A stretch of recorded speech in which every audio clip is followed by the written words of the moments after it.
সম্মানিত দর্শক, আসসালামু আলাইকুম। আশা করছি সকলে ভালো আছেন এবং আপনাদের দয়ায় আমরা ভালো আছি। তো বন্ধুরা, মাদকদ্রব্য নিয়ন্ত্রণ অধিদপ্তরের সর্বমোট 2টি জব ক্যাটাগরিতে 117 জন জনবল নিয়োগ নেবে। বাংলাদেশের যে কোনো জেলা থেকে আবেদন করতে পারবেন।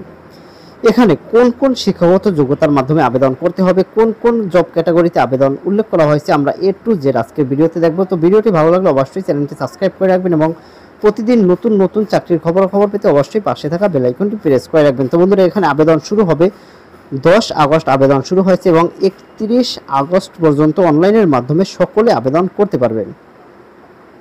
তো এখানে আবেদনের জন্য একটি ওয়েবসাইট দেওয়া রয়েছে। এই ওয়েবসাইটের মাধ্যমে আপনারা যাবতীয় তথ্যগুলো দেখে আবেদন করতে পারবেন এবং এখানে সর্বমোট 2টি জব ক্যাটাগরি প্রকাশ করা হয়েছে। প্রথম যে ক্যাটাগরি রয়েছে সিপাই পদ, যেখানে সর্বমোট তারা 105 জন জনবল নিয়োগ নেবে এবং ওয়্যারলেস অপারেটরে শুধুমাত্র 12 জন জনবল নিয়োগ নেবে। এখানে শিক্ষাগত যোগ্যতা রয়েছে, আপনারা শিক্ষাগত যোগ্যতাটি দেখে নেবেন এবং শিক্ষাগত যোগ্যতা যদি মিলে যায় তাহলে উক্ত পদে কিন্তু আপনিও অ্যাপ্লাইটি করতে পারবেন। তো বন্ধুরা, ভিডিওটি কেমন লাগলো অবশ্যই কমেন্ট করে জানাবেন এবং প্রতিদিন নতুন নতুন চাকরির খবর পেতে অবশ্যই পাশে থাকা বেল আইকনটি প্রেস করে রাখবেন।